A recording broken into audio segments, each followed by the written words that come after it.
अध्याय 0377 आकस्मिक मुलाकात। वीर सभा आधिकारिक तौर पर शुरू हो गई। दिग्गजों की भीड़ इस बात पर चर्चा कर रही थी कि बाद में उस दरार को संयुक्त रूप से कैसे सील किया जाए और उन दुष्ट राक्षसों को नष्ट किया जाए। स्वाभाविक रूप से कबीर विल्सन, जो अभी भी उस शांत और अंधेरे रास्ते के अंदर थे, उनके पास जानने का कोई तरीका नहीं था। जिस बात ने उन्हें थोड़ा चिंतित किया वह ये थी कि उन्हें किसी खतरे का सामना करना पड़ सकता है। ये जगह एक शक्तिशाली प्रतिबंधात्मक मंत्र से घिरी होनी चाहिए, अन्यथा यह इतनी मजबूत नहीं होती। सिमी ने कहा। कबीर विल्सन ने भी इसे आजमाया, लेकिन उन्होंने जो कुछ भी किया वह पत्थर के एक टुकड़े को भी हिला नहीं सके, वह सतह पर एक खरोंच तक नहीं छोड़ सके। अब उन्हें यकीन हो गया था कि पहाड़ के नीचे निश्चित रूप से कुछ अच्छी चीजें छिपी हुई हैं। ये पहाड़ 1 लाख साल पहले बनाया गया था, एक ऐसा समय जब युद्ध का मार्ग फल फूल रहा था। बाद में तबाही के कारण कई युद्ध और कीमिया तकनीकें खो गईं। इसलिए वर्तमान युद्ध कलाकार पहले की तुलना में बहुत खराब थे। आधे घंटे से अधिक समय तक रेंगने के बाद कबीर विल्सन को अचानक ठंडी हवा का एक झोंका महसूस हुआ, जिसने उन्हें बहुत सहज महसूस कराया। लेकिन ये सहजता अधिक समय तक नहीं रही, क्योंकि अचानक एक अत्यंत मजबूत चूषण बल प्रकट हुआ था और तुरंत उन्हें नीचे की ओर खींचने लगा। ऐसा लगा जैसे वह इस छोटे से रास्ते में उड़ रहे हों। कबीर विल्सन घबरा गए। यह क्या हो रहा है? एक मजबूत चूषण बल आपको आगे खींच रहा है, रिनी ने समझाया। कोई समस्या नहीं होनी चाहिए। अगर यह जगह 1 लाख साल पहले युद्ध कलाकारों द्वारा स्थापित की गई थी तो उनका कोई दुर्भावनापूर्ण इरादा नहीं होना चाहिए। मुझे लगता है कि चूषण बल आपको उस रहस्यमय जगह पर जल्दी पहुंचाने के लिए है, सिमी ने कहा। कबीर विल्सन ने राहत की सांस ली। हालांकि वह अभी भी सतर्क थे। इस क्षण उन्हें लगा जैसे वह तेज और तेज गति से आगे बढ़ रहे हैं, जैसे वह खुद हवा द्वारा बनाए गए रास्ते के अंदर हों। और यह एहसास काफी अच्छा था। एक पल बाद वह अचानक जमीन पर गिर गए। वह वापस अपने मानव रूप में भी आ गए, क्योंकि यहाँ पर्याप्त जगह थी। क्या ये पहाड़ का निचला हिस्सा है? मैं कहाँ हूँ? यहाँ के पत्थरों की दीवारें हल्की सफ़ेद रोशनी बिखेर रही थीं। कबीर विल्सन ने चारों ओर देखा, यहाँ कुछ खोजने की उम्मीद में। ये केवल एक चौड़ा पत्थर का कमरा था जिसमें अंदर और कुछ नहीं था, जिससे उन्हें काफ़ी निराशा हुई। तुम किस मुख्य भूमि से हो? तुम किस संप्रदाय के हो? अचानक उनके कान में एक बहुत तेज आवाज़ गूंजी, जिसने कबीर विल्सन को इस हद तक डरा दिया कि वह डर के मारे चिल्लाए बिना नहीं रह सके। कबीर विल्सन ने उम्मीद नहीं की थी कि इस विशाल पत्थर के कमरे में वास्तव में कोई होगा, लेकिन उन्होंने जहां भी देखा उन्हें कोई नहीं मिला, जिससे उनके रोंगटे खड़े हो गए। चेनवू मुख्य भूमि, चरम युद्ध संप्रदाय के शिष्य। कबीर विल्सन ने जवाब देने से पहले थोड़ा सांस ली। चरम युद्ध बूढ़े व्यक्ति द्वारा बनाए गए संप्रदाय के योग्य। उनके संप्रदाय का शिष्य वास्तव में यहाँ पहुँचने वाला पहला व्यक्ति है। तो कहने का तात्पर्य यह है कि चरम युद्ध संप्रदाय 1 लाख साल बाद भी जीवित है। अद्भुत। आवाज़ प्रशंसा से भरी थी। कबीर विल्सन मन ही मन मुस्कुराए। अब ऐसा लग रहा था कि इस पत्थर के कमरे के अंदर कुछ अच्छी चीजें होंगी। वरिष्ठ, क्या आप यहाँ बंद हैं? कबीर विल्सन ने पूछा। यदि वह कर सकते तो वह इस व्यक्ति को मुक्त कर देते। नहीं, ये सिर्फ मेरी आध्यात्मिक सोच का एक अंश है जो आपसे बात कर रहा है। मैं पहले से ही स्वर्गीय क्षेत्र के अंदर हूँ। वह आदमी हंसा। कबीर विल्सन हैरान रह गए। क्या वह स्वर्गीय क्षेत्र में है? इसके अलावा वह अभी भी उनसे बात कर सकते थे। उन्होंने अनुमान लगाया कि इस व्यक्ति की दिव्य समझ निश्चित रूप से आश्चर्यजनक थी, अन्यथा आध्यात्मिक सोच के एक अंश को अलग करना और इसे इतने लंबे समय तक बनाए रखना असंभव होता। यह उल्लेख न करें कि वह अभी भी स्वर्गीय क्षेत्र से इस आध्यात्मिक सोच को नियंत्रित कर सकते थे। ये साथ ही निश्चित रूप से एक शिंतो साधक है। शिंतो में एक विभाजनकारी आत्मा तकनीक है जो अंतरिक्ष की बाधाओं से प्रभावित नहीं हो सकती है, जिससे किसी अन्य अंतरिक्ष से आध्यात्मिक सोच को नियंत्रित करना और सीधे नवीनतम जानकारी प्राप्त करना संभव हो जाता है। मेरे लिए भी ये वर्तमान में असंभव है। ऐसा लगता है कि यह साथी 9वें निर्वाण क्लेश को पार करने के बाद तुरंत ऊपर नहीं गया और कुछ समय के लिए यहाँ रहा। रिनी भी हैरान रह गई। उनका सामना कबीर विल्सन से हुआ, जो एक मानव था जो शिंतो में साधना कर सकता था, पहले से ही अप्रत्याशित था। अब उनका सामना एक और व्यक्ति से हुआ था। रिनी की बात सुनने के बाद कबीर विल्सन अचानक गहरे आदर से भर गए। वरिष्ठ, क्या ऐसा हो सकता है कि आप एक शिंतो साधक हैं? ओह छोटे भाई, क्या मैं पूछ सकता हूँ कि तुम अब कितने मजबूत हो? तुम्हें कैसे पता चला कि मैं एक शिंतो साधक हूँ? अतीत में भी कई बूढ़े लोग नहीं जानते थे कि मेरी क्षमता को क्या कहा जाता है, यहाँ तक कि मैं भी नहीं जानता था। स्वर्गीय क्षेत्र में जाने के बाद ही मुझे शिंतो के बारे में पता चला। उस आदमी ने आश्चर्य से पूछा। मैं सिर्फ एक 7वें स्तर का सच्चा युद्ध क्षेत्र साधक हूँ। मैंने एक किताब पढ़ी थी जिसमें शिंतो के बारे में रिकॉर्ड थे, इसलिए मुझे पता है। कबीर विल्सन ने उत्तर दिया। तो ये बात थी। तुम यहाँ कैसे आए? छेद को खोजना मुश्किल नहीं है, मुश्किल काम यह महसूस करना है कि नीचे कुछ है। इसके अलावा जब तुम आए तो तुमने पहाड़ को नष्ट नहीं किया। यह उल्लेख न करें कि तुम्हारी वर्तमान ताकत से इसे नष्ट करना तुम्हारे लिए लगभग असंभव होगा। इस मुद्दे के संबंध में वह व्यक्ति अत्यंत अनिश्चित महसूस कर रहा था। रिनी ने कहा, उससे कहो कि तुम एक शिंतो साधक हो। ये व्यक्ति अपने दम पर शिंतो की साधना की खोज कर रहा था। इसके अलावा वह वर्तमान में स्वर्गीय क्षेत्र में है। वह निश्चित रूप से कोई साधारण व्यक्ति नहीं है। तुम्हारे लिए उससे दोस्ती करना बेहतर है। तुम बाद में स्वर्गीय क्षेत्र में उससे मिल सकते हो। वरिष्ठ, वास्तव में मैं भी एक शिंतो साधक हूँ। मैंने अभी अभी आध्यात्मिक शक्ति का थोड़ा सा हिस्सा सीखा है, जिसके गुण से मैं एक चूहे में बदल गया और रेंगते हुए यहाँ आ गया। कबीर विल्सन ने हंसते हुए कहा, हा हा हा, दिलचस्प दिलचस्प। अतीत में मैंने कहा था जो कोई भी यहाँ आ सकता है वह निश्चित रूप से कोई साधारण व्यक्ति नहीं होगा। किसने उम्मीद की होगी कि 1,00,000 साल बाद जो मानव यहाँ पहुँच सकता है वह वास्तव में एक शिंतो साधक है। अतीत में ये जगह मेरे और बूढ़े लोगों के एक समूह द्वारा मिलकर बनाई गई थी। वह आदमी हंसते हुए बोला, आखिरकार यह जगह कहाँ है? सही, मैंने अभी तक वरिष्ठ का शुभ नाम नहीं पूछा है। कबीर विल्सन ने पूछा, मेरा नाम कुणाल बख्शी है। छोटे भाई, तुम्हारा क्या है? कुणाल बख्शी ने हंसते हुए पूछा। कबीर विल्सन, वरिष्ठ कुणाल, मैं कहाँ हूँ? मैं यहाँ केवल छिपने के उद्देश्य से आया हूँ। कबीर विल्सन ने उत्तर दिया, ओह, तुम क्यों छिप रहे थे? तीनों क्षेत्रों की महान लड़ाई अभी शुरू नहीं हुई है ना? कुणाल बख्शी ने संदेहास्पद रूप से पूछा, मैं बहुत जानना चाहता हूँ, तुम यहाँ क्यों आए?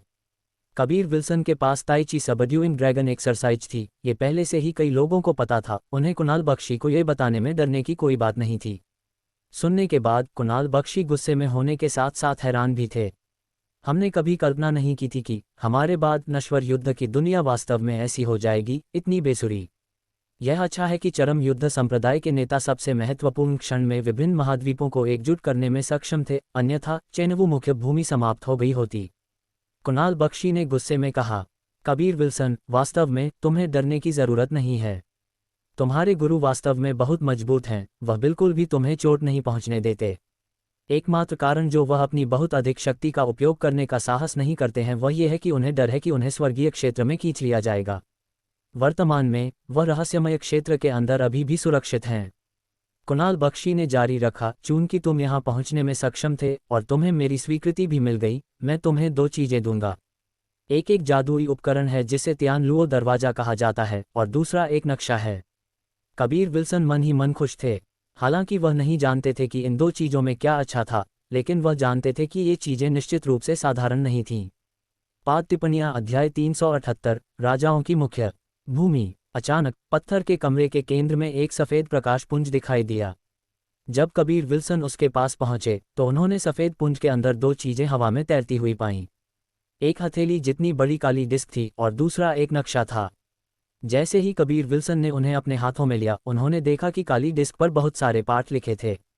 डिस्क में कई छल्ले शामिल प्रतीत होते थे जो एक के बाद एक रखकर एक पूरा वृत्त बनाते थे, और इन छल्लों को घुमाया जा सकता था। ये लुओ तियान दरवाज़ा एक बहुत ही शक्तिशाली जादुई उपकरण है जो न केवल आपको दूसरी मुख्य भूमि में जाने की अनुमति देगा, बल्कि जब तक आपके पास पर्याप्त ताकत है आप दूसरी दुनिया में भी जा सकते हैं और स्वर्गीय क्षेत्र में भी प्रवेश कर सकते हैं। हालांकि यह इस शर्त पर है कि आपके पास पर्याप्त ताकत हो। जैसा कि मैं देख रहा हूं, आपकी वर्तमान ताकत नश्वर दुनिया में इधर उधर भागने के लिए पर्याप्त है। यदि आप दूसरी दुनिया की यात्रा करना चाहते हैं तो आपको पहले निर्वाण क्षेत्र में कदम रखना होगा। कुणाल बख्शी के शब्दों ने कबीर विल्सन को इतना अचंभित कर दिया कि उनकी आंखें फटी की फटी रह गईं।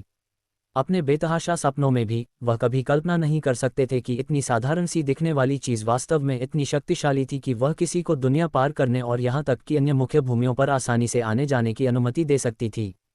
सबसे पहले आपको इस पर खून की एक बूंद डालनी होगी ताकि यह जादुई उपकरण आपको अपने मालिक के रूप में पहचान ले। बाद में आप लुओ तियान डिस्क पर विभिन्न छल्लों को घुमा सकते हैं। दिशा, अंतरिक्ष की दूरी, ऊंचाई और अन्य मानदंड इसके ऊपर अंकित हैं। जब आप उस स्थान के मानदंड निर्धारित कर लेंगे जहां आप जाना चाहते हैं और लुओ तियान दरवाजा का उपयोग करेंगे तो डिस्क एक पोर्टल खोलेगी। जब तक आप इसमें प्रवेश करेंगे आप अपने गंतव्य तक पहुंच जाएंगे। कबीर विल्सन ने तुरंत थूक का एक घूंट निगला। ये जादुई उपकरण वास्तव में स्वर्ग को चुनौती देने वाला था। यह एक अत्यंत शक्तिशाली अंतरिक्ष जादुई उपकरण था जो उनके लिए बहुत उपयोगी था। इसने उन्हें लगातार खुशी से पागल कर दिया। न केवल वह आसानी से मुख्य भूमि छोड़ सकते थे, बल्कि वह अंततः इस दुनिया को भी छोड़ सकेंगे। कई जगहों का डेटा पहले से ही लुओतियान दरवाजा के अंदर संग्रहीत है। वे सभी नश्वर दुनिया की प्रमुख मुख्य भूमियां हैं। आपके खून के इसमें मिल जाने के बाद आप उन्हें महसूस कर सकते हैं। चिंता न करें, मैंने दरवाजे को एक बहुत ही सुरक्षित जगह पर जाने के लिए सेट किया है। वहां पहुंचने के बाद आप निश्चित रूप से सुरक्षित रहेंगे, कुणाल बख्शी ने मुस्कुराते हुए कहा। जल्दी से कबीर विल्सन ने अपना आभार व्यक्त किया। वरिष्ठ कुणाल, मुझे इतना शक्तिशाली जादुई उपकरण देने के लिए धन्यवाद। इस उपकरण के साथ मेरी भविष्य की कई परेशानियां काफ़ी कम हो जाएंगी। कुणाल बख्शी ने मुस्कुराते हुए कहा, तुम्हें मुझे धन्यवाद देने की आवश्यकता नहीं है। स्वर्गीय क्षेत्र में ये चीज़ उतनी उपयोगी नहीं है, लेकिन नश्वर दुनिया में ये काफ़ी शक्तिशाली है, इसलिए मैंने इस चीज़ को आगे बढ़ाने के लिए एक उपयुक्त व्यक्ति की तलाश करने के बारे में सोचा। प्रकाश में दूसरी वस्तु एक नक्शा है जो एक रहस्यमय क्षेत्र की ओर ले जाता है। एक रहस्यमय क्षेत्र का नक्शा। कबीर विल्सन मन ही मन प्रसन्न थे। आमतौर पर एक रहस्यमय क्षेत्र के अंदर बहुत सी अच्छी चीज़ें पाई जा सकती थीं। अगर वह वहां जा सकते तो वह निश्चित रूप से एक बड़ा लाभ कमाते। नक्शे के पीछे उस संरचना का आरेख है जो रहस्यमय क्षेत्र को खोलती है। संरचना को व्यवस्थित करने और इसकी ताकत को मुक्त करने के लिए आपको कुछ लोगों की आवश्यकता होगी। यह आपको रहस्यमय क्षेत्र का एक छोटा प्रवेश द्वार खोलने की अनुमति देगा, जो एक इंसान के अंदर और बाहर जाने के लिए पर्याप्त होना चाहिए। सामने मार्ग का नक्शा है। रहस्यमय क्षेत्र के अंदर संग्रहीत चीजें असाधारण हैं। वे सभी 100,000 साल पहले हमारे द्वारा छोड़ी गई दुर्लभ युद्ध कला की किताबें हैं, और उनमें से कुछ में हमारे साधना के अनुभव भी दर्ज हैं। हालांकि वे सब आपके लिए बेकार हैं। आखिरकार आपके पास सर्वशक्तिमान ताइची सबड्यूइंग ड्रैगन एक्सरसाइज है। ये दिव्य अभ्यास हर चीज को समाहित और नियंत्रित करता है। कबीर विल्सन ने सिर हिलाया और कहा, हाँ, लेकिन मैं अन्य शक्तिशाली युद्ध तकनीकों को भी सीखना चाहता हूँ। 4 प्रतीकों के दिव्य अभ्यास के भीतर की युद्ध तकनीकों का बहुत अधिक उपयोग नहीं किया जा सकता था। हालांकि उनकी ताकत के साथ साथ उनका अनुप्रयोग धीरे धीरे बढ़ता गया, फिर भी उन्हें लगा कि यह पर्याप्त नहीं था। मेरा बस एक ही सुझाव है, इस नक्शे को ऊपर वाले उन लोगों को दे दो जो अभी भी सभा कर रहे हैं। उन्हें रहस्यमय क्षेत्र खोजने दो। इसके अंदर की कुछ युद्ध तकनीकें उनके संप्रदायों के पूर्वजों द्वारा सौंपी गई विरासत भी हैं। उस समय वे अपने स्वयं के संप्रदाय की युद्ध तकनीकें ले सकते थे। वह सबसे अच्छा होगा। इस तरह उनकी यात्रा व्यर्थ नहीं जाएगी, और आप उनके सामने एक शर्त भी रख सकते हैं कि वे आपको पकड़ नहीं सकते। कुणाल बख्शी ने कहा। कबीर विल्सन की आंखें चमक उठीं। ये वास्तव में एक अच्छा उपाय था। उस समय चरम युद्ध संप्रदाय को भी कई युद्ध तकनीकें मिल सकती थीं। फिर वह जीतान से तकनीकों के लिए पूछ सकते थे, और उन्हें यकीन था कि वह उन्हें प्राप्त करने में सक्षम होंगे। रहस्यमय क्षेत्र में प्रवेश करना अभी भी थोड़ा खतरनाक है। यदि आप इन लोगों को जाने देते हैं तो आपको बस इंतजार करना होगा, और आपको अभी भी अपने चरम युद्ध संप्रदाय की युद्ध तकनीकें मिल जाएंगी। कबीर विल्सन ने नक्शे को देखा, पूछा, वरिष्ठ कुणाल, अतीत में वहाँ कितने संप्रदाय थे? मैं अन्य मुख्य भूमियों के बारे में नहीं जानता, लेकिन चेनवू मुख्य भूमि में 8 प्रमुख धार्मिक संप्रदाय थे। अगर मुझे अनुमान लगाना हो तो कुछ संप्रदाय बीच में ही गायब हो गए होंगे या किसी अन्य रूप में उभरे होंगे। उदाहरण के लिए, एक संप्रदाय काफ़ी समय के लिए भंग हो गया और फिर अपनी युद्ध कला विरासत को जारी रखने के लिए दूसरे नाम से फिर से प्रकट हुआ। बेशक, अगर उनका अन्य संप्रदायों के साथ संघर्ष था और वे नष्ट हो गए, तो उन्हें समाप्त समझो। कबीर विल्सन के ज्ञान के अनुसार चेनवू मुख्य भूमि पर कई संप्रदाय 3 क्षेत्रों की महान लड़ाई के बाद स्थापित किए गए थे, जैसे कि पिलरोमा पैराडाइस, आइसविंड वैली, सच्चा युद्ध संप्रदाय। इन संप्रदायों का चरम युद्ध संप्रदाय जैसा लंबा इतिहास नहीं था। रहस्यमय क्षेत्र राजाओं की मुख्य भूमि पर स्थित था। कबीर विल्सन को लगा कि राजाओं की मुख्य भूमि निश्चित रूप से अद्भुत होगी। इसके नाम से ही स्पष्ट था कि यह अविश्वसनीय रूप से शक्तिशाली थी। वरिष्ठ कुणाल, नश्वर दुनिया में राजाओं की मुख्य भूमि के समुद्री क्षेत्र में स्थित है। कबीर विल्सन ने नक्शे की ओर देखते हुए पूछा। समुद्री क्षेत्र को भूल जाओ, राजाओं की मुख्य भूमि एक स्वतंत्र अस्तित्व है। राजाओं की मुख्य भूमि के नागरिक शायद ही कभी बाहरी दुनिया से संपर्क करते हैं। वे पिछली वीर सभा के दौरान भी दिखाई नहीं दिए थे। संभवतः वे इस बार भी दिखाई नहीं दिए, इसलिए उनके लिए कोई तालिका नहीं है। कुणाल बख्शी ने आह भरते हुए कहा। तो कहने का तात्पर्य यह है कि उन्होंने 3 क्षेत्रों की महान लड़ाई में भाग नहीं लिया। उन्होंने भाग लिया है। उन्होंने कई शक्तिशाली लोगों को भेजा, जैसे मैं राजाओं की मुख्य भूमि से हूँ। कुणाल बख्शी ने मुस्कुराते हुए कहा। कबीर विल्सन ने आश्चर्य से पूछा, क्या राजाओं की मुख्य भूमि के लोग मजबूत हैं? लेकिन निश्चित रूप से यह एकमात्र मुख्य भूमि थी जिसे 3 क्षेत्रों की महान लड़ाई के दौरान कोई नुकसान नहीं हुआ था। युद्ध कला विरासत के संबंध में कोई भी राजाओं की मुख्य भूमि से तुलना नहीं कर सकता है।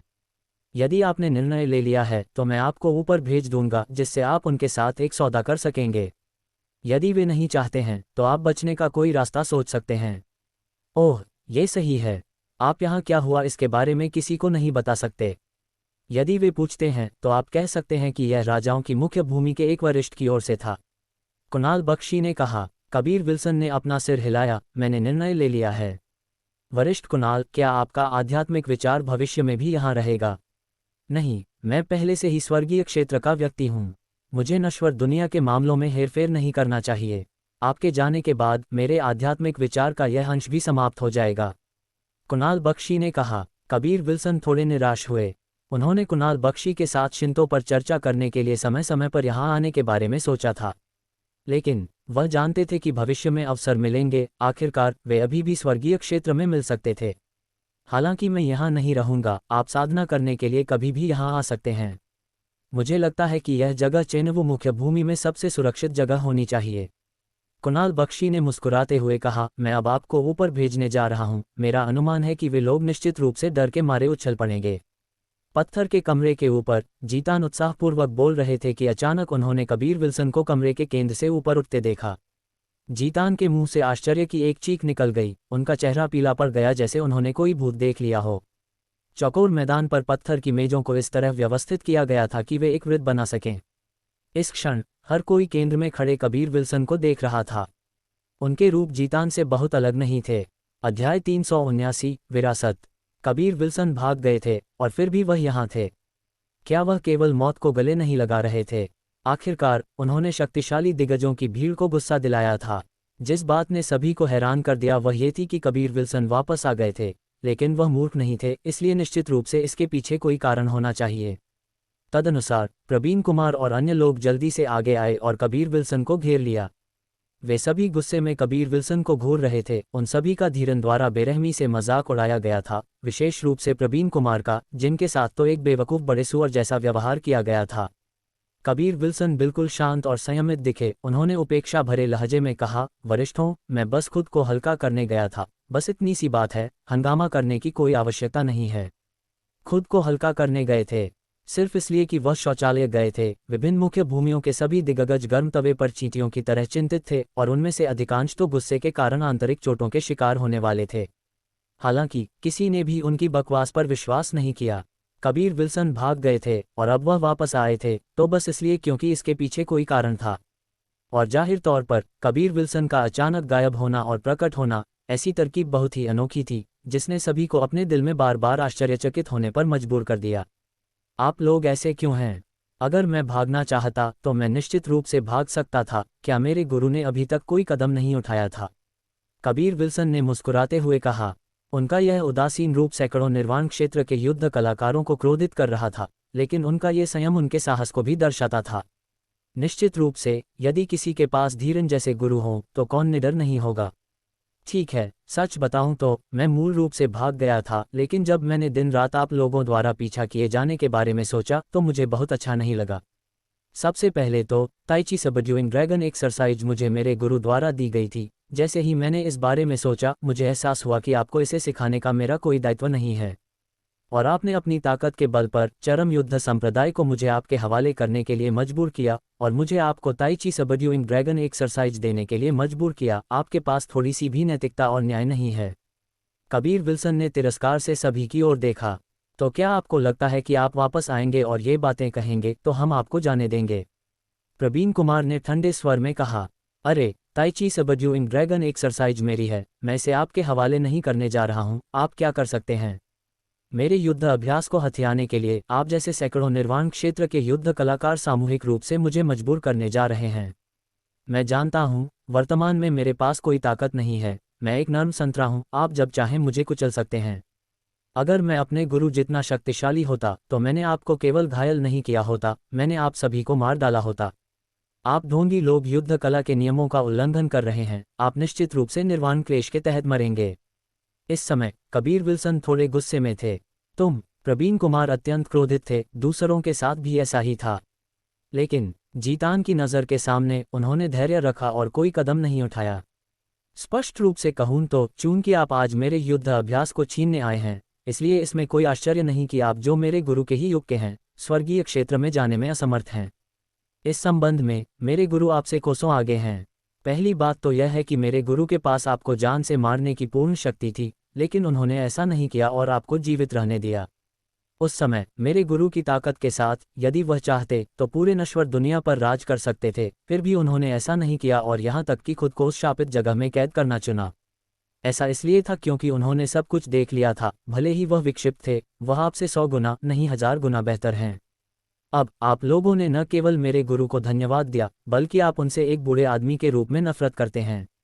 मत भूलो, उस समय यह आप ही थे जो सबसे पहले उनसे उनके युद्ध अभ्यास को लूटना चाहते थे। यह आप ही थे जो गलत थे।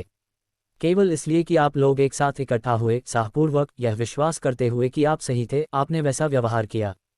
उस समय यदि मेरे गुरु ने आपको मार डाला होता तो यह आकाश और पृथ्वी की तरह ही न्यायसंगत होता। कबीर विल्सन ने उन निर्वाण क्षेत्र के युद्ध कलाकारों पर एक नज़र डाली, उनकी ओर बिना किसी भावना के देखा। अपने दिल में वह मन ही मन गर्व महसूस कर रहे थे। प्रवीण कुमार अवाक रह गए। वे वास्तव में गलत थे। अब यदि वे पहले जैसा ही करते तो वे फिर से गलत रास्ते पर चल रहे होते। वे अब ये निर्धारित करने के लिए अपने किए पर विचार कर रहे थे कि क्या वे वास्तव में गलत थे या नहीं। छोड़ो, वैसे भी ये सब मेरे गुरु के कारण ही था कि आप चेनवु मुख्य भूमि की मदद करने नहीं आए। इसलिए मेरे गुरु के पास जीतान के साथ चर्चा करने और मुझे आपके हाथों बेचने के अलावा कोई विकल्प नहीं था। फिर मेरे गुरु मुझे बचाएंगे और अंत में मुझे एक भगोड़े का जीवन जीने देंगे। कबीर विल्सन ने आह भरते हुए कहा, ठीक है, भविष्य में हम आपसे ताई ची सबड्यूइंग ड्रैगन एक्सरसाइज को फिर से सौंपने के लिए नहीं कहेंगे। हम आपका पीछा भी नहीं करने जा रहे हैं। अब से मेरा आपके गुरु और शिष्य के साथ कोई बैर नहीं है। प्रवीण कुमार ने एक लंबी गहरी सांस ली और जोर से कहा।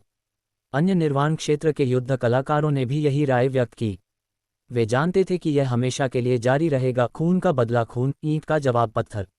और अब जब उन्होंने कबीर विल्सन को गुस्सा दिला दिया था, तो भविष्य में जब कबीर विल्सन अधिक मजबूत हो जाएंगे तो वह धीरन की तरह नर्म दिल नहीं होंगे। कबीर विल्सन के आचरण के तरीके की उनकी समझ से वह निश्चित रूप से सीधे इंसान नहीं थे। कबीर विल्सन ने मुस्कुराते हुए कहा, मैं भी हर किसी की यात्रा को व्यर्थ नहीं जाने दूंगा।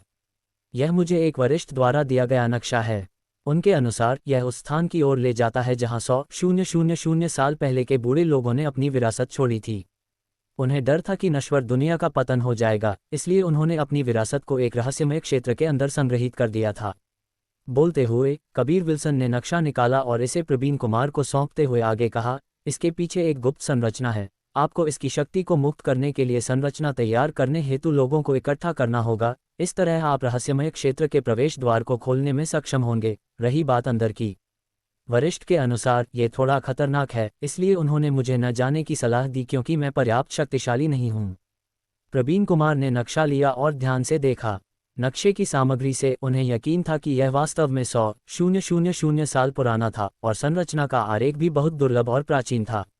यदि रहस्यमय क्षेत्र में वास्तव में 100,000 साल पहले की विरासत थी, तो उनके पास भी पुराने दिनों की तरह एक समृद्ध और समृद्ध युद्ध कला का युग हो सकता था। आप उस वरिष्ठ से कहाँ मिले थे? प्रवीण कुमार ने पूछा। 100,000 साल पहले का कोई व्यक्ति जो अभी भी जीवित था, निश्चित रूप से अद्भुत था। वह वरिष्ठ चले गए हैं। मुझे सामान सौंपने के बाद वह स्वर्गीय क्षेत्र में चले गए। बोलते हुए कबीर विल्सन ने उस दृश्य का वर्णन किया जब मोनी स्वर्गीय क्षेत्र में गए थे। कैसे अंतरिक्ष में एक प्रवेश द्वार खुला था, जिसने वास्तव में इन दिग्गजों को विश्वास दिला दिया कि यह सब सच था। मैं मूल रूप से इसे आज आपको देने की योजना बना रहा था, लेकिन कौन जानता था कि ऐसी चीजें हो जाएंगी। हालांकि आप मेरी ताई ची सबड्यूइंग ड्रैगन एक्सरसाइज हासिल नहीं कर सकते, लेकिन जो चीजें आपको मिलेंगी उन्हें बुरा नहीं माना जा सकता। अंदर शायद आपके संस्थापक पूर्वजों द्वारा आपके लिए छोड़ी गई चीजें हैं, और यह आपकी अपनी चीजें भी होंगी। आप शांति से साधना कर सकते हैं। अब आपको ताई ची सबड्यूइंग ड्रैगन एक्सरसाइज के बारे में चिंतित होने की आवश्यकता नहीं है। कबीर विल्सन ने मुस्कुराते हुए कहा, अपनी खुद की चीज सबसे अच्छी थी। सब लोग तारीफों के पुल बांधने लगे। कबीर विल्सन ने इस नक्शे को हासिल किया था और इसे अकेले निगलने के बजाय उन्होंने इसे सभी के साथ साझा किया था। और जब उन्होंने सोचा कि कैसे वे सभी कबीर विल्सन को ताई ची सबड्यूइंग ड्रैगन एक्सरसाइज सौंपने के तरीके खोजना चाहते थे, तो उन्हें शर्मिंदगी महसूस हुई। वे सभी कबीर विल्सन से कई कई गुना अधिक मजबूत थे, फिर भी इस संबंध में उन्हें लगा कि वे कबीर विल्सन से कमतर थे। अब कबीर विल्सन की ओर देखते हुए उनकी आंखों की नफरत गायब हो चुकी थी और उसकी जगह सम्मान ने ले ली थी। कबीर विल्सन मन ही मन गुप्त रूप से आनंद ले रहे थे। शुरुआत से ही यह उन्हीं का था, वह बस इसे सौंप रहे थे, बस इतनी सी बात थी। ये दिग्गज, जो मूल रूप से उन्हें टुकड़ों में फाड़ने का इंतजार नहीं कर सकते थे, अब इसके बजाय उनके प्रति लगातार कृतज्ञता महसूस कर रहे थे। अपने संस्थापक पिताओं द्वारा छोड़े गए युद्ध अभ्यासों और तकनीकों को सीखने से बेहतर कुछ नहीं था। इस तरह की विरासत ने उन्हें और भी अधिक उत्साहित कर दिया था। ये वास्तव में राजाओं की मुख्य भूमि पर स्थित है। लंबे समय से मैं इसे ढूंढ रहा हूं, लेकिन मुझे यह नहीं मिल सका, प्रवीण कुमार ने कहा। उन्होंने नक्शा जीतान को सौंप दिया।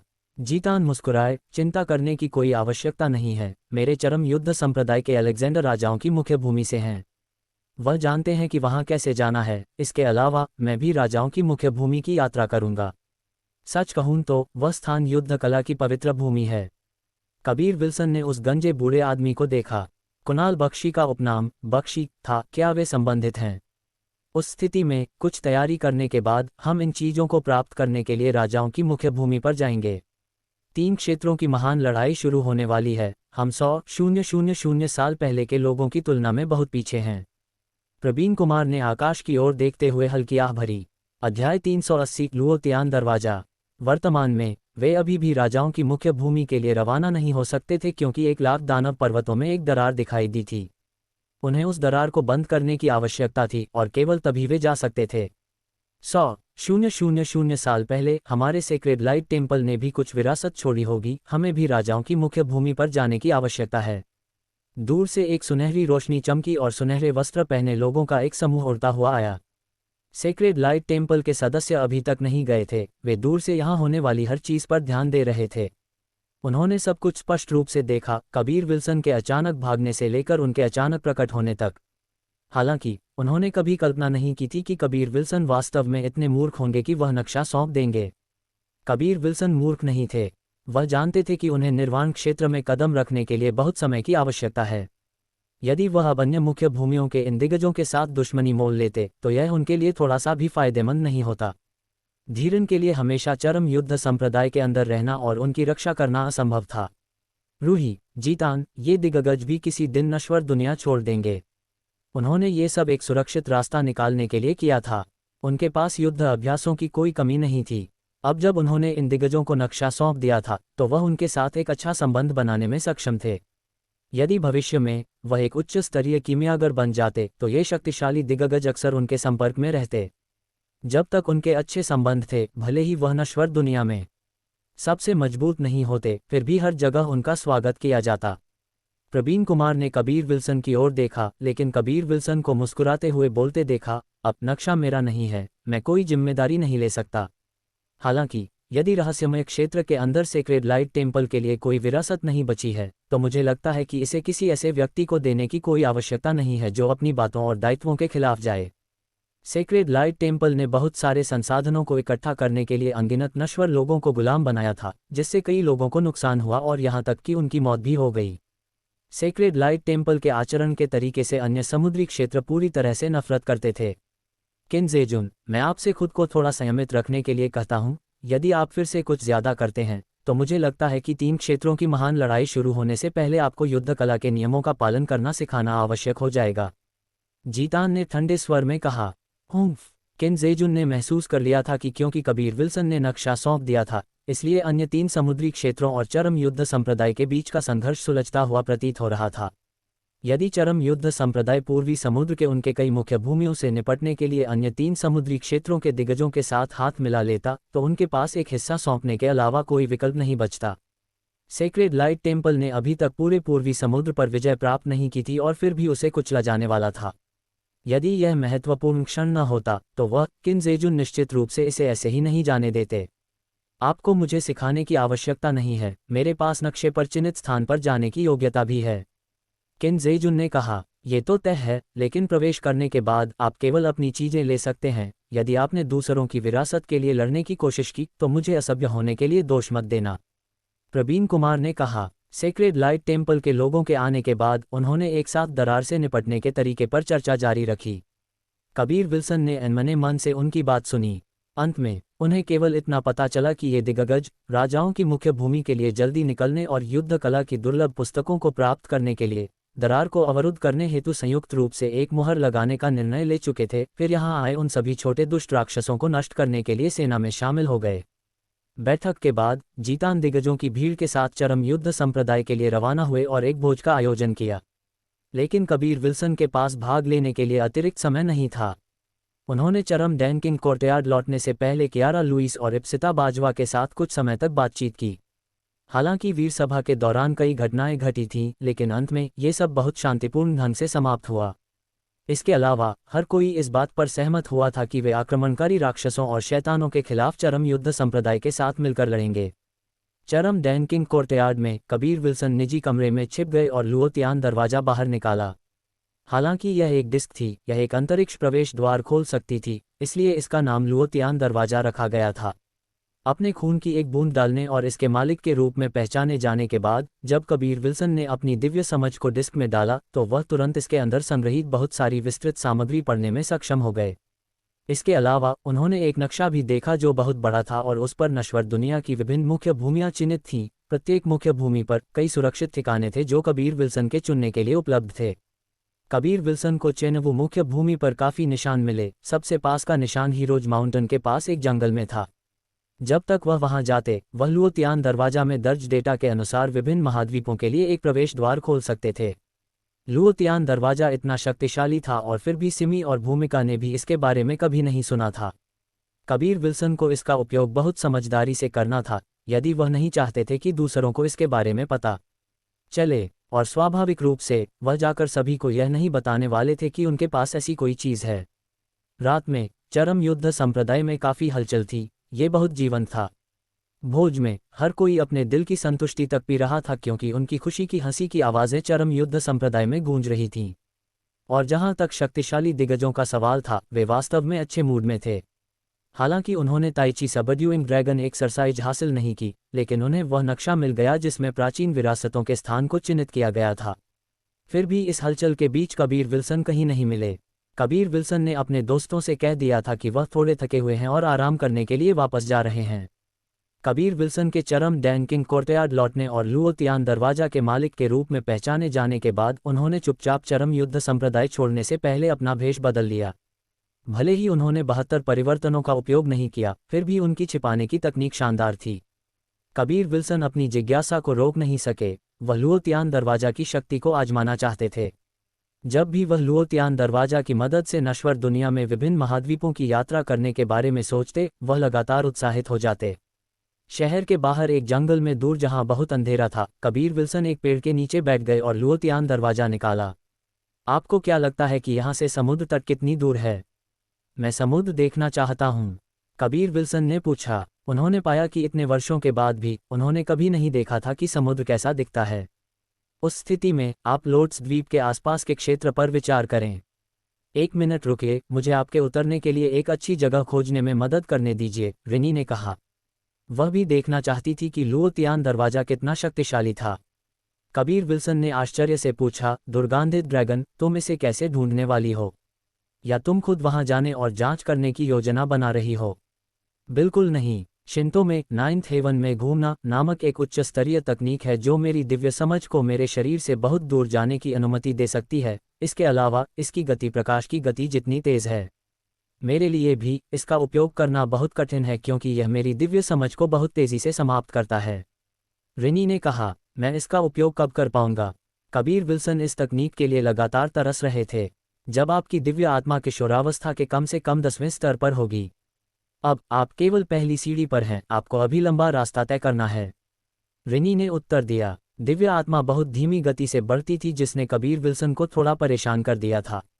अब जब तक वह कई एलिमेंटल स्पिरिट डैंग को परिष्कृत कर सकते थे, वह दिव्य आत्मा की साधना शुरू कर सकते थे। मिल गया। यह एक जंगल के अंदर एक पहाड़ी की चोटी है, ये पूरी तरह से सुरक्षित होनी चाहिए। बस डिस्क को जमीन पर सेट करें। जहां तक निर्देशांक की बात है, मैंने आपको पहले ही बता दिया है, रिनी ने कहा। हालांकि कबीर विल्सन वर्तमान में 9th हेवन में घूमना का उपयोग नहीं कर सकते थे, लेकिन ये सब अच्छा था क्योंकि रिनी कर सकती थी। अब यह उन्हें आसानी से लुओतियान दरवाजा का उपयोग करने की अनुमति देगा। हा, ये पिता अजय है। डिस्क पर छल्लों को घुमाते हुए कबीर विल्सन ने लुओतियान दरवाजा में निर्देशांक सेट किए। इस क्षण उनके हाथ वास्तव में कांप रहे थे, स्पष्ट रूप से वह बहुत उत्साहित थे। ठीक है, कबीर विल्सन उत्साह में चिल्लाए। जैसे ही उन्होंने जोश के साथ अपनी सच्ची ऊर्जा को डिस्क में डाला, सफ़ेद चमक में लिपटा एक दरवाजा धीरे धीरे उनकी आंखों के सामने दिखाई दिया। क्या ये लुओतियान दरवाजा है? कबीर विल्सन ने चमकीले सफ़ेद फ्रेम वाले दरवाजे को देखा जो उनके सामने दिखाई दिया था। इस बिंदु पर उन्होंने डिस्क को अपनी सच्ची ऊर्जा की आपूर्ति करना भी बंद कर दिया था। अध्याय 381 समुद्र तट। जैसे ही कबीर विल्सन, जो लुओतियान दरवाजा को प्रकट होते देख उत्साहित हो गए थे, दरवाजे के भीतर कदम रखा, वह एक दूसरे जंगल में दिखाई दिए मानो उन्होंने किसी कमरे में प्रवेश किया हो। जंगल का ये हिस्सा बहुत चमकीला था क्योंकि इस जंगल में पत्तियां बिल्कुल भी घनी नहीं थीं।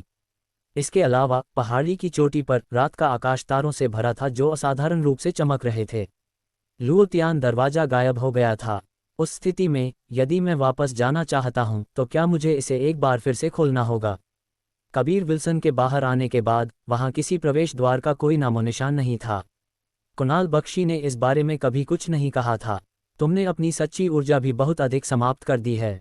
ऐसा लगता है कि यदि तुम दूसरे महाद्वीप को पार करना चाहते हो तो तुम्हारी ताकत अभी बहुत कम है।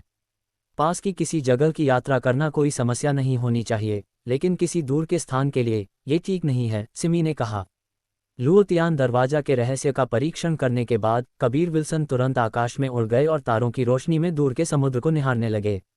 वह बहुत उत्साहित थे जब उन्होंने अपने पंख फैलाए और उड़ गए। जब वह हवा में थे तो उन्होंने अपने कपड़े उतारे और सीधे समुद्र में गोता लगा दिया। कबीर विल्सन ने अनंत समुद्र के सामने खुद को एक तुच्छ व्यक्ति पाया। वह जानते थे कि समुद्र विशाल था, यहाँ तक कि जब उनका सामना अनगिनत शक्तिशाली हस्तियों से हुआ था तब भी उन्होंने कभी खुद को एक चींटी जैसा महसूस नहीं किया था। पानी पर तैरते हुए आकाश में अनगिनत तारों को देखते हुए कबीर विल्सन ने बुदबुदाया, मुझे आश्चर्य है कि क्या मैं दूर के तारों तक उड़ सकता हूँ।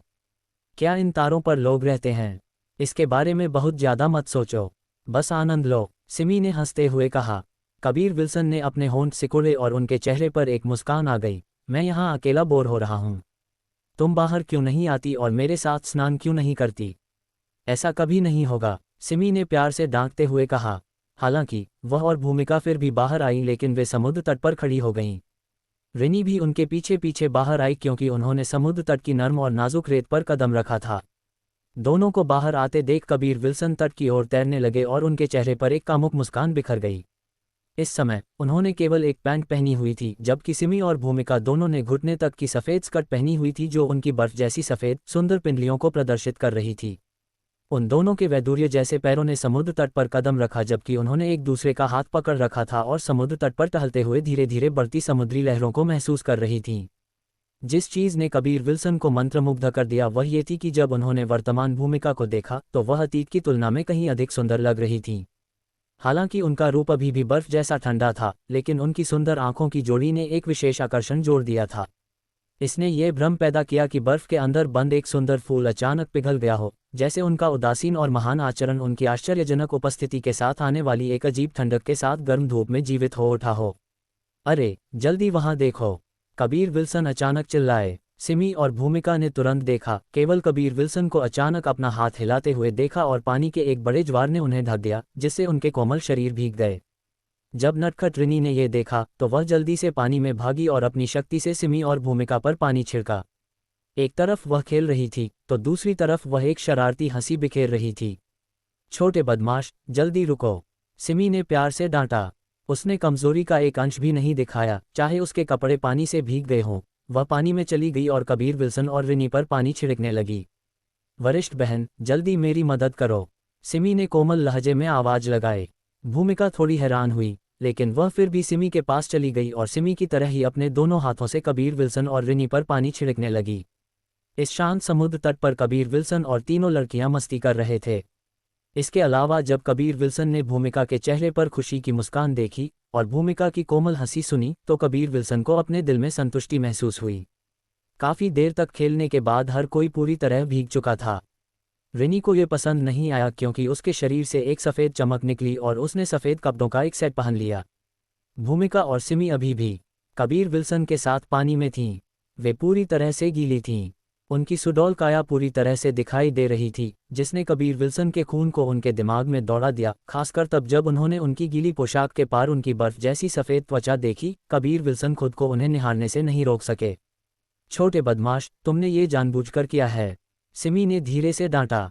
हालांकि भूमिका का पूरा शरीर गीला था, लेकिन वह कबीर विल्सन की ओर देखकर मुस्कुरा रही थी और कह रही थी, धन्यवाद कबीर विल्सन, इसने मुझे बहुत खुश कर दिया।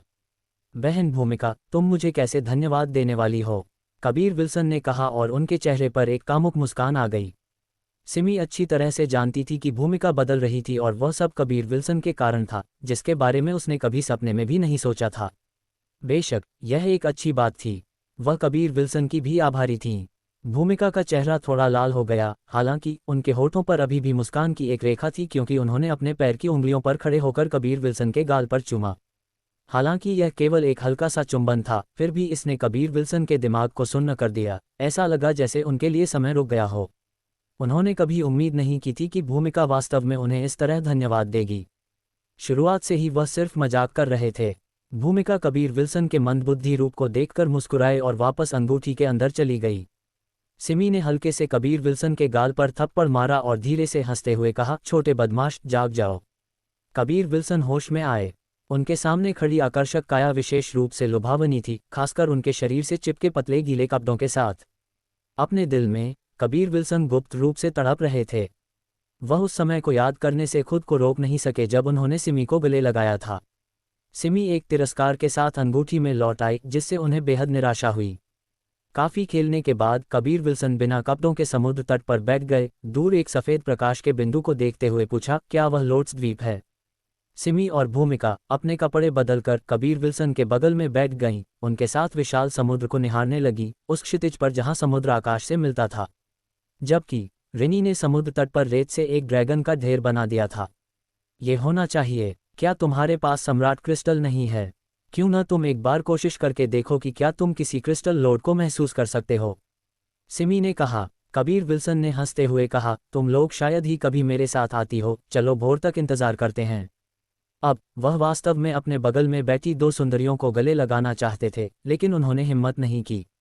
इसलिए उन्होंने समुद्र की हवा का आनंद लिया, एक तरफ बातचीत की तो दूसरी तरफ भोर होने का इंतजार किया। सुंदर सूर्योदय देखने के बाद सिमी और भूमिका एक बार फिर अंगूठी में लौट आई, जबकि रिनी ने भी रेत को एक जीवंत विशाल ड्रैगन के आकार में ढालना समाप्त कर दिया था, जिसे कबीर विल्सन द्वारा तहस नहस कर दिया गया। छोटे बदमाश, मैं तुमसे नफरत करती हूँ। रिनी ने कबीर विल्सन पर रेत फेंकी, हालांकि उसके चेहरे पर अभी भी एक मुस्कान लटकी हुई थी। रिनी के उनके शरीर में लौटने के बाद कबीर विल्सन ने सम्राट क्रिस्टल निकाला। हालांकि सम्राट क्रिस्टल ने कोई प्रतिक्रिया नहीं दिखाई। इस बिंदु पर वह एक मछली में बदल गए और लोर्ड्स द्वीप की ओर तैरने लगे। चूंकि रिनी उनके आसपास की हर चीज की निगरानी करने के लिए यहाँ थी, इसलिए उन्हें कुछ बड़ी मछलियों के बारे में चिंता करने की जरूरत नहीं थी। यह उल्लेख न करें कि रिनी के पास जानवरों को भगाने या आकर्षित करने की क्षमता भी थी, जिससे उन्हें सुरक्षित महसूस हुआ। कबीर विल्सन के मछली में बदलने के बाद उनकी गति भी बहुत तेज हो गई थी। वह लंबे समय से लोर्ड्स द्वीप के पास समुद्र में लॉर्ड खोजने के लिए सम्राट क्रिस्टल का उपयोग करना चाहते थे। वह पूरी ताकत लगाने की योजना बना रहे थे। जब वह विशाल द्वीप के करीब थे तो कबीर विल्सन अपने मानव रूप में लौट आए और सम्राट क्रिस्टल निकाला।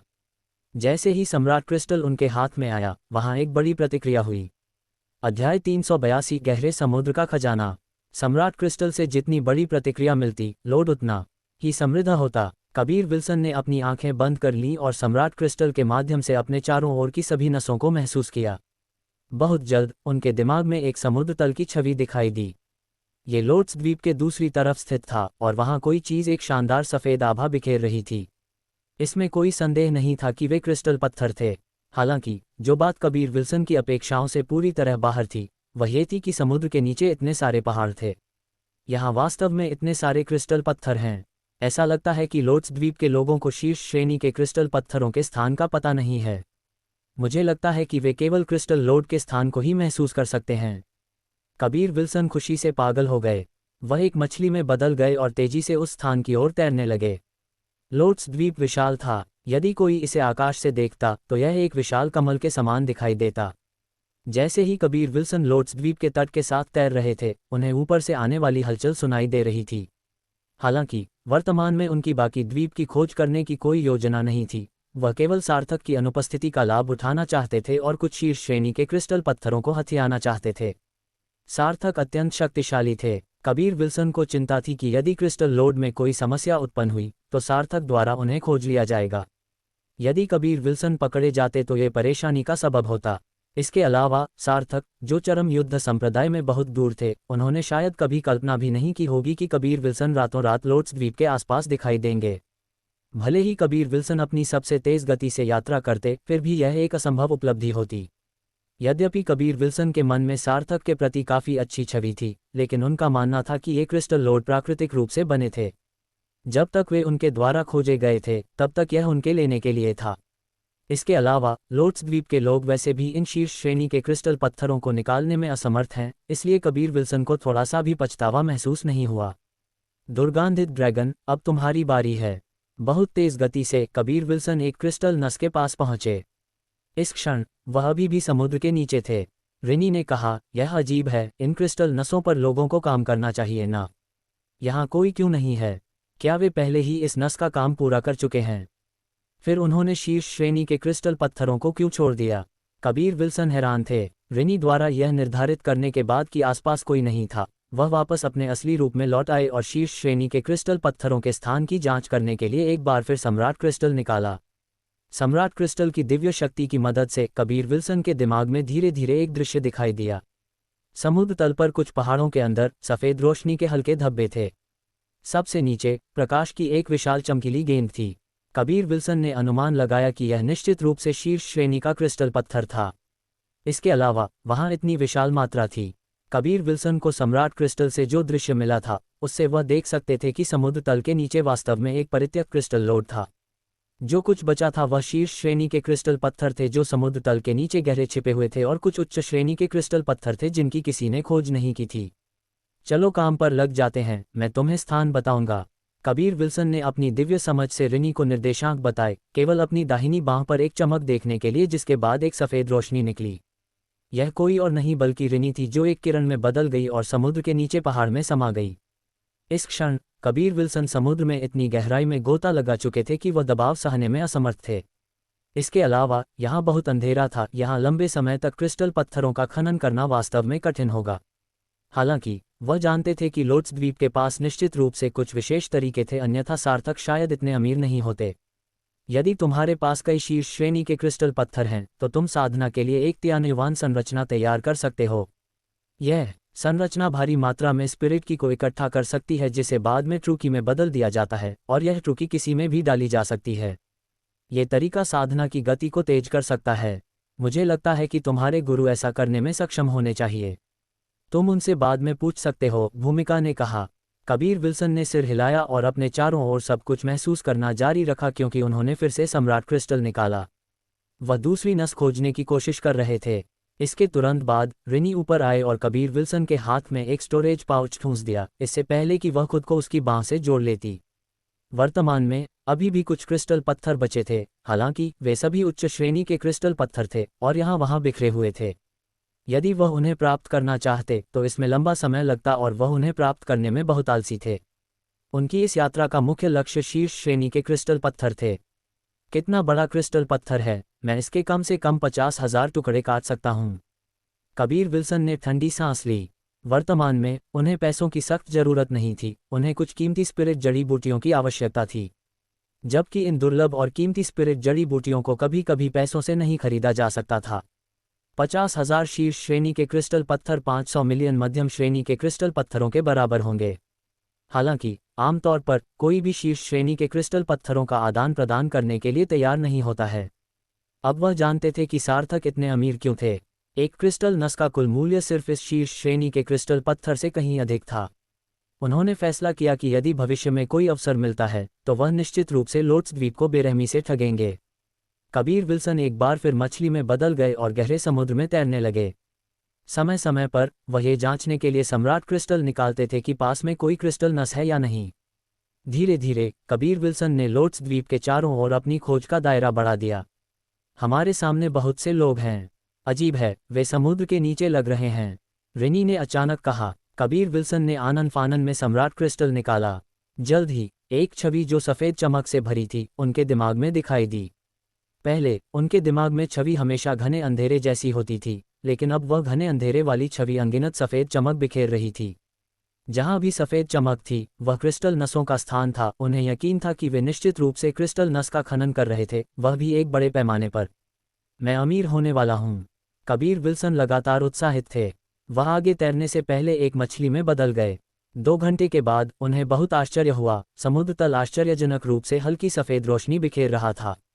ध्यान से देखने पर उन्होंने पाया कि यह प्रकाश की एक विशाल ढाल थी जिसने समुद्र तल के एक बड़े हिस्से को ढक रखा था। प्रकाश की ढाल के पार देखने पर उन्होंने देखा कि अंदर कई लोग और इमारतें थीं। क्या ये लोड्स द्वीप के गहरे समुद्र में खनन का रहस्य है? कबीर विल्सन मन ही मन चकित रह गए। उन्होंने कल्पना नहीं की थी कि लोड्स द्वीप के निवासी वास्तव में समुद्र के नीचे एक शहर का निर्माण करेंगे, जबकि समुद्र का पानी प्रकाश ढाल में प्रवेश नहीं कर सकता था। इसके अलावा कई शक्तिशाली युद्ध कलाकार भी अंदर रखवाली कर रहे थे। यह एक बड़ी संरचना होनी चाहिए। गहरे समुद्र के संसाधन निश्चित रूप से भूमि की तुलना में अधिक प्रचुर मात्रा में हैं। यह उल्लेख न करें कि समुद्र द्वारा घेरा गया क्षेत्र भूमि की तुलना में बड़ा है। इसमें कोई आश्चर्य नहीं कि लोड्स द्वीप बेहद अमीर है। यदि मेरा अनुमान सही है तो उनके पास समुद्र में क्रिस्टल लोड खोजने की कुछ क्षमता और समुद्र तल के नीचे क्रिस्टल पत्थरों का खनन करने की ताकत होनी चाहिए, सिमी ने कहा। कबीर विल्सन ने मुस्कुराते हुए कहा, चूंकि वे उन शीर्ष श्रेणी के क्रिस्टल पत्थरों का खनन नहीं कर सकते जो समुद्र तल में गहरे हैं, तो चलो उन्हें बर्बाद नहीं होने देते। शीर्ष श्रेणी के क्रिस्टल पत्थर अधिक गहराई में छिपे होते हैं, भूमि पर भी उन्हें खोजना बेहद कठिन होता है, समुद्र के नीचे उनके बारे में तो कहना ही क्या। हालांकि रिनी सीधे पृथ्वी में प्रवेश कर सकती थी और समुद्र तल के गहरे हिस्सों में जा सकती थी। छोटी सुंदर ड्रैगन, क्या तुमने पर्याप्त आराम कर लिया है? कबीर विल्सन ने पूछा। वह जानते थे कि जब भी रिनी गहराई में खोदेगी तो वह थक जाएगी, इसके अलावा वह खुदाई करने में कुछ समय बिताएगी। हालांकि अपनी ताकत में क्रमिक वृद्धि के साथ वह काफ़ी तेज होती जा रही थी। हर दिन कबीर विल्सन उसे कई 100 बीस्ट्स डैन देते थे। जब भी ये डैन स्पिरिट जीवों द्वारा खाए जाते थे तो इसका प्रभाव ट्रू एलिमेंटल डैन के 100 गुना के बराबर होता था। इसके अलावा स्पिरिट जीव मानव जाति की तरह नहीं थे। उन्हें अपनी नींव में किसी अस्थिरता के बारे में चिंता करने की आवश्यकता नहीं थी। इसलिए रिनी और लिली, वह युवा सफ़ेद बाघ, बिना किसी हिचकिचाहट के डैन खा सकते थे। मैंने पर्याप्त आराम कर लिया है, चलो शुरू करते हैं। रिनी शरारत से मुस्कुराए। जब तक उसे डैन खाने को मिलते वह कबीर विल्सन की मदद करने में खुश रहती थी। विशेष रूप से इतने लंबे समय तक कबीर विल्सन का साथ देने के बाद उसने धीरे धीरे महसूस किया कि वह कबीर विल्सन से अलग नहीं हो सकती और वह भी छोड़कर नहीं जाना चाहती थी। अध्याय 383 अस्थायी रूप से न जाना। शीर्ष श्रेणी के क्रिस्टल पत्थर जो समुद्र तल में काफी गहरे थे, वे प्रकाश की उस विशाल ढाल के बाहर स्थित थे, इसलिए रिनी को प्रकाश ढाल के भीतर प्रवेश करने की कोई आवश्यकता नहीं थी। कबीर विल्सन ने सम्राट क्रिस्टल की प्रेरणा से अनुमान लगाया कि ये शीर्ष श्रेणी के क्रिस्टल पत्थर लगभग उसी आकार के थे जो उन्होंने पहले हासिल किए थे और वे 50,000 सामान्य शीर्ष श्रेणी के क्रिस्टल पत्थरों के बराबर थे, या उनका मूल्य 500 मिलियन मध्यम श्रेणी के क्रिस्टल पत्थरों के जितना था। कबीर विल्सन ने फैसला किया कि भविष्य में उन्हें अन्य क्रिस्टल नसों को खोजने के लिए अक्सर लोड्स द्वीप के आसपास आना चाहिए। उस समय वह समुद्र तट पर सिमी और भूमिका के साथ भी खेल सकते थे। उन्हें लगा कि आज का दिन बेहद अच्छा था। कबीर विल्सन ने रिनी के लौटने से पहले लगभग 2 घंटे तक इंतजार किया। वह थोड़ी थकी हुई लग रही थी। क्रिस्टल पत्थर बहुत गहरे थे, लेकिन फिर भी मैंने उन्हें प्राप्त कर लिया। मैं अब थोड़ा आराम करने जा रही हूँ। बहुत बहुत धन्यवाद। रिनी द्वारा स्टोरेज पाउच सौंपने के बाद कबीर विल्सन ने जब उसे देखा तो उन्होंने पाया कि उनका अनुमान वास्तव में सही था। शीर्ष श्रेणी के क्रिस्टल पत्थर का आकार लगभग 50,000 सामान्य शीर्ष श्रेणी के क्रिस्टल पत्थरों के बराबर था। कबीर विल्सन क्रिस्टल नसों की तलाश जारी रखे हुए थे। उनके लिए वे कभी भी बहुत अधिक नहीं थीं। आखिरकार ये शीर्ष श्रेणी के क्रिस्टल पत्थर उनके लिए बेहद फायदेमंद थे। वह साधना में अपनी मदद करने के लिए एक संरचना तैयार करने हेतु उनका उपयोग कर सकते थे। हालांकि यदि वह अपनी साधना को बढ़ाने के लिए इस तरह के तरीके का उपयोग करते हैं तो उन्हें अपनी नींव को मजबूत करने के लिए धीरज से मदद मांगनी होगी और यह बेहद दर्दनाक होगा, लेकिन दूसरी ओर उनके प्रयासों का भारी इनाम मिलेगा। 2 दिनों के बाद कबीर विल्सन पहले से ही लोड्स द्वीप से काफ़ी दूर आ चुके थे, फिर भी उन्हें कोई क्रिस्टल लोड नहीं मिला। लोड्स द्वीप के आसपास केवल 2 नसें थीं। यदि वह खोजना जारी रखते तो उन्हें समुद्र में काफ़ी गहराई में जाना पड़ता। चलो वापस चलते हैं। तुम्हारे पास पहले से ही पर्याप्त शीर्ष श्रेणी के क्रिस्टल पत्थर हैं और मुझे लगता है कि लोड्स द्वीप के पास भी इतने सारे नहीं होंगे, भूमिका ने कहा। शीर्ष श्रेणी के क्रिस्टल पत्थरों को हासिल करना बहुत कठिन था। भले ही वहाँ कई क्रिस्टल नसें थीं, लेकिन वे जमीन के नीचे बहुत गहराई में छिपी हुई थीं जिससे उन्हें महसूस करना बहुत कठिन था जब तक कि आपके पास सम्राट क्रिस्टल न हो। हालांकि सम्राट क्रिस्टल शीर्ष श्रेणी के क्रिस्टल पत्थरों की तुलना में अनगिनत गुना अधिक दुर्लभ था। कबीर विल्सन इसे केवल ऋणी के कारण ही प्राप्त कर सके थे। इस छोटी सुंदर ड्रैगन के पास एक अत्यंत शक्तिशाली दिव्य समझ थी। अब कबीर विल्सन जानते थे कि कथाओं में ड्रैगन के पास इतना खजाना क्यों होता था। ये सब इसलिए था क्योंकि ड्रैगन शिंतो की साधना करते थे जिससे उनकी दिव्य समझ शक्तिशाली हो जाती थी, जिसके माध्यम से वे उन खजानों को भी महसूस करने में सक्षम थे जो एक कमजोर ऊर्जा भी बिखेरते थे। कबीर विल्सन उसी जंगल में वापस चले गए जहां वह लुओतियान दरवाजा से पहुंचे थे। उन्होंने इस जगह के निर्देशांक दर्ज कर लिए ताकि भविष्य में उनके लिए सुविधा हो और उन्हें निर्देशांक सेट करने के लिए दूरी का अनुमान न लगाना पड़े। उन्होंने एक बार फिर लुओतियान दरवाजा खोला और जैसे ही उन्होंने इसके भीतर कदम रखा, लुओतियान दरवाजा गायब हो गया जबकि कबीर विल्सन तियानमेन शहर के बाहर जंगल में प्रकट हुए। उन्होंने कभी कल्पना नहीं की थी कि लोट्स द्वीप की इस यात्रा से उन्हें इतनी बड़ी उपलब्धि मिलेगी। यदि वह पर्याप्त मजबूत होते तो उन्होंने समुद्र में और आगे जांच की होती और वह और भी बहुत कुछ खोजने में सक्षम होते। जमीन से दूर का समुद्री क्षेत्र खतरनाक था। समुद्र में विभिन्न शक्तिशाली स्पिरिट जीव थे, प्रोफाउंड बीस्ट जैसे शक्तिशाली जीव। कबीर विल्सन जो केवल सच्चे युद्ध क्षेत्र में थे, अनंत समुद्र में महज एक तुच्छ अस्तित्व थे। यदि कोई अन्य महाद्वीपों की यात्रा करना चाहता था तो वे आमतौर पर 7वें स्तर के सच्चे युद्ध क्षेत्र के युद्ध कलाकारों की एक टीम बनाते थे और यात्रा करने के लिए सुरक्षित मार्गों का उपयोग करते थे, और इन मार्गों को चिन्हित करने वाला नक्शा खरीदा जा सकता था। इसलिए अधिकांश समय कोई भी सुरक्षित रूप से समुद्र पार कर सकता था। हालांकि यदि कोई समुद्र में आंखें बंद करके भटकना चाहता था तो उसके पास कम से कम चरम स्थिति की ताकत होनी चाहिए। इन 2 दिनों के दौरान पूरे चरम युद्ध संप्रदाय को पता चल गया था कि कबीर विल्सन धीरन के शिष्य थे, जिसने चरम युद्ध संप्रदाय के सभी शिष्यों को चकित कर दिया था। ये जानकारी एक तूफान की तरह पूरे चेनवू मुख्य भूमि पर फैल गई। विशेष रूप से मनोज जॉनसन और अनिरुद्ध, कबीर विल्सन के ये 2 शिष्य जो अब जीतान, अलेक्जेंडर और पिल ब्यूटी के समकक्ष थे। अब कई लोग कबीर विल्सन को अपने गुरु के रूप में स्वीकार करने के बारे में सोच रहे थे, हालांकि वे जानते थे कि कबीर विल्सन इतनी आसानी से किसी को अपना शिष्य नहीं बनाएंगे। युवा युद्ध चाचा, तो आप चरम डैन किंग कोर्टयार्ड के अंदर नहीं थे। जीतान तुरंत उड़कर वहां आए जब उन्होंने कबीर विल्सन को चरम युद्ध रहस्यमय क्षेत्र में प्रवेश करते देखा। अब जब कबीर विल्सन की पहचान का खुलासा हो गया था तो जीतान और अन्य लोगों को कबीर विल्सन को युद्ध चाचा कहना पड़ता था, भले ही वहां दूसरे लोग मौजूद हों। इसने कबीर विल्सन को भी बेहद खुश कर दिया। वह मुस्कुराए और बोले, मैं शहर से बाहर था। अब आप आगे क्या करने जा रहे हैं? पहले हम 1 लाख दानव पर्वतों की दरार को सील करेंगे, उसके बाद हम सभी राक्षसों और शैतानों का संहार करेंगे और अंत में हम राजाओं की मुख्य भूमि के लिए रवाना होंगे। क्या आप हमारे साथ चलना चाहते हैं? जीतान ने पूछा। कबीर विल्सन ने अपना सिर हिलाते हुए कहा, रहने दो, पूरी यात्रा में बहुत समय लगेगा। ये तो है ही, हमारी चेनवू मुख्य भूमि पूर्वी समुद्र के छोर पर है। हम नश्वर दुनिया के केंद्र से बहुत दूर हैं। एक तरफ की यात्रा में हमें कम से कम 3 महीने लगेंगे, जबकि पूरी यात्रा में आधा साल लग जाएगा। जीतान ने कहा। कबीर विल्सन को समुद्र पर आधा साल यात्रा करना अविश्वसनीय रूप से उबाऊ लगा। उन्होंने अपना सिर हिलाया और कहा, मैं नहीं जा रहा हूँ। मैं इस समय का उपयोग साधना करने के लिए करूँगा। जहाँ तक मेरा सवाल है, ये यात्रा समय की बर्बादी है। जीतान ने सिर हिलाया, मुझे लगता है ये ठीक है। यदि हम राजाओं की मुख्य भूमि पर प्राचीन टेलीपोर्टेशन संरचना को व्यवस्थित करने का तरीका खोज सकें तो ये बहुत बेहतर होगा। अफवाह यह है कि 100,000 साल पहले विभिन्न महाद्वीपों में टेलीपोर्टेशन संरचना का एक नेटवर्क था जो नश्वर दुनिया में हर जगह फैला हुआ था। ये बहुत सुविधाजनक था। हालांकि राक्षसों और शैतानों को नश्वर दुनिया के हर हिस्से में फैलने से रोकने के लिए कई टेलीपोर्टेशन संरचनाओं को नष्ट कर दिया गया था और अंततः हमने इसका तरीका भी खो दिया। कबीर विल्सन ने भी इस बारे में सुना था।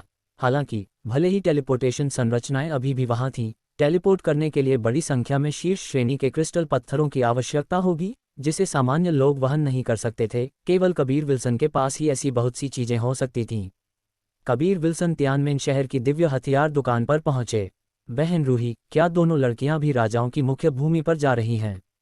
कबीर विल्सन ने खिड़की के पास लेटे हुए नीचे कियारा लुइस और इप्सिता बाजवा को देखा जो एक प्रतियोगिता कर रही थीं। वे नहीं जा रही हैं, ये समय की बर्बादी है। इसलिए मैं उन्हें आइसविंड वैली की गुप्त भूमि में भेज दूंगी जहां वे साधना पर ध्यान केंद्रित करेंगी। उन दोनों के पास बहुत मजबूत संकल्प है, वे आपसे पीछे नहीं रहना चाहती। रूही ने मुस्कुराते हुए कहा, इससे पहले कि उनके वैदुर्य जैसे हाथ को कबीर विल्सन द्वारा चुपके से खींच लिया जाता। जब रूही ने देखा कि कबीर विल्सन चुपके से उसका हाथ सहलाने की कोशिश कर रहे थे, तो उसने धीरे से डांटा, तुम्हारा क्या विचार है? मैं भी नहीं जा रहा हूँ। हम छोटे लोग आप जैसे नहीं हैं। कबीर विल्सन ने कहा, ऐसा लगता है कि मैं अकेली जा रही हूँ। आह, यात्रा में मैं बहुत ऊब जाऊंगी। हालांकि शायद मुझे कुछ शक्तिशाली युद्ध अभ्यास मिल जाए, इसलिए मुझे अभी भी यात्रा करनी होगी। रूही भी नहीं जाना चाहती थी, वह राजाओं की मुख्य भूमि से थोड़ी नाखुश लग रही थी। कबीर विल्सन ने धीमी आवाज में कहा, क्यों न आप आयशा की मदद ले लें? यदि नहीं, तो आप मेरे युद्ध भतीजों से पूछ सकती हैं, वे आपसे अधिक मजबूत हैं। आपको सावधान रहना होगा क्योंकि आपको अभी भी अपने निर्वाण क्लेश का सामना करना है। ठीक है, मुझे वास्तव में उस जगह जाने से नफरत है। मैं वहां जा चुकी हूँ। वहां एक अप्रिय व्यक्ति है। मैं श्यान्यू को अपने साथ चलने के लिए कहूंगी। कबीर विल्सन ने हंसते हुए कहा, किसने बहन रूही को इतना सुंदर बनाया कि आप आसानी से हर पुरुष के मन में आपको जीतने की इच्छा जगा सकती हैं? तुम्हारी जबान बहुत चलती है। रूही ने मुंह बनाते हुए कहा, बहन रूही, क्या दिव्य हथियार संप्रदाय 100,000 साल पहले अस्तित्व में था? कबीर विल्सन ने पूछा। नहीं, उस समय इसका अस्तित्व नहीं था। हालांकि जिस युग में मेरे पूर्वज ने दिव्य हथियार संप्रदाय की स्थापना की थी, वह एक अत्यंत प्रसिद्ध व्यक्ति थे। कबीर विल्सन ने एक बार फिर पूछा, पिलरोमा पैराडाइज के बारे में क्या ख्याल है? उनके अनुसार उन्होंने ही इस संप्रदाय की स्थापना की थी। रूही ने हंसते हुए कहा, उनकी झूठ पर विश्वास मत करो, पिलरोमा पैराडाइज उनसे कहीं अधिक पुराना है। अन्यथा वह राजाओं की मुख्य भूमि पर नहीं जा रही होती। यदि उन्होंने वास्तव में संप्रदाय की स्थापना की होती, तो वह राजाओं की मुख्य भूमि के रहस्यमय क्षेत्र में युद्ध अभ्यासों और रिकॉर्ड्स की परवाह ही क्यों करती?